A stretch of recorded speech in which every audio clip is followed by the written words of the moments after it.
Sir எங்கள் இண்டஸ்ட்ரியில் வந்து பார்த்தீங்கன்னா கன்ஸ்ட்ரக்ஷன் இண்டஸ்ட்ரி நிறைய பேர் வந்து பார்த்தீங்கன்னா மணி வச்சுருப்பாங்க, எங்கள்கிட்ட கொண்டு வந்து கரெக்டாக பேமெண்ட்லாம் கட்டுவாங்க, ஆனால் பில்லே வாங்க மாட்டேன்பாங்க. நான் அந்த நேரத்தில் வந்து அந்த ஆர்டர் எடுக்கிறதா இல்லை உங்களுக்கு பில் போடாமல் கொடுக்குறதா அப்படின்னு பார்த்தா, நான் வந்து அந்த இடத்துல நிற்கணும் அப்படிங்கிற ஒரு காரணத்துக்காக அந்த ஆர்டர் நான் எடுத்து தான் ஆகணும். நான் அந்த இடத்துல வந்து நேர்மையாக பார்க்கவே முடியாது. இல்லாட்டினா நான் அந்த இடத்துல இருக்க முடியாது, காணாமல் போயிடுவேன். ரெண்டாவது நீங்களே சொன்னீங்க நான் 4 கம்பெனி வச்சுருக்கேன். கவர்மெண்ட்டே வந்து எனக்கு அப்ரூவல் கொடுத்துருக்கு. என் பேரில் ஒரு கம்பெனி வச்சுக்கலாம், என் மனைவி பேரில் ஒன்று வச்சுக்கலாம், எங்கள் அம்மா பேரில் ஒன்று வச்சுக்கலாம், எங்கள் அப்பா பேரில் வச்சுக்கலாம். நான் என் பேரில் வச்சுருக்கேன், என் மனைவி பேரில் வச்சுருக்கேன், என் தம்பி பேரில் வச்சுருக்கேன். கவர்மெண்ட் என்ன ரூல்ஸ் அண்ட் ரெகுலேஷன் சொல்லுதோ நான் அதைத்தான் நான் ஃபாலோ பண்ணுறேன். அதுக்குள்ளே நான் வந்து இன்றைக்கி அதுக்கு தான் எங்களுக்கு ஒரு ஆடிட்டர் இருக்காங்க, அவங்க ஒரு சிஏ படிச்சிருக்காங்க. எப்படிலாம் கவர்மெண்ட்லேருந்து நீங்கள் டேக்ஸ் பெனிஃபிட்ஸில் எதெல்லாம் நீங்கள் வந்து தப்பிச்சுக்கலாம், அதை நீங்கள் எப்படியெல்லாம் உங்கள் வருமானமாக நீங்கள் மாற்றிக்கலாம் அப்படின்னு சொல்கிறது தான் நான் மாதம் நான் அவருக்கு சம்பளம் கொடுத்து நான் வேலைக்கு வச்சுக்கிட்டு இருக்கேன்.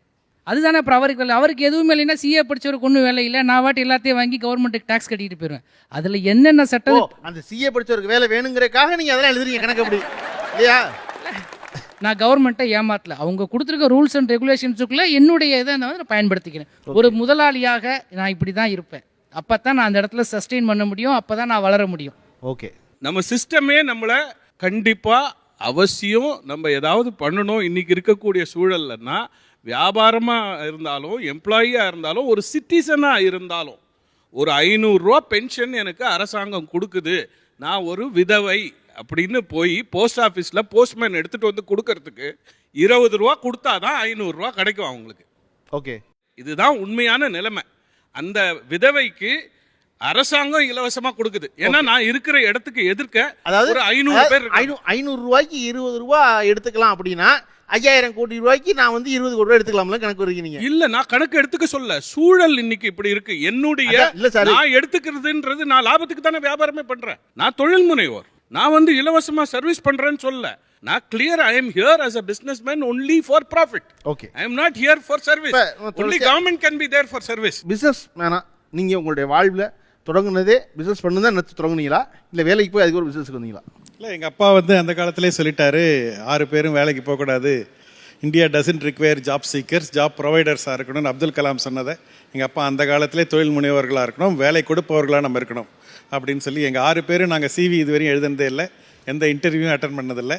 6 பேரும் தொழில் முனைவர்களாக தான் இருக்கிறோம். ஓகே, எந்த இடத்துல இந்த தொழில் வர்றதுக்கு இடத்துல முடிவு எடுத்தீங்க, எப்போ ஆரம்பிச்சிங்க, எப்படி நடந்தது?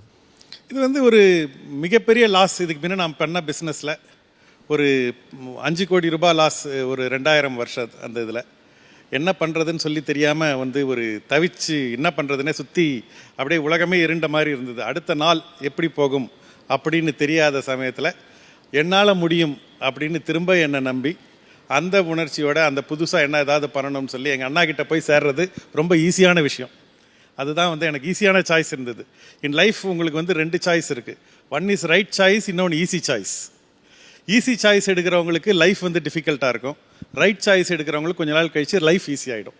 அந்த ரைட் சாய்ஸ் அந்த டைம் எடுத்து இமீடியட்டாக நிறைய கஷ்டங்களை வந்து நம்ம வந்து அடி வாங்கி அதில் கரெக்ட் பண்ணிட்டு வந்தபோது தான் லைஃப் வந்து ஃபார்ம் ஆக ஆரம்பிக்குது.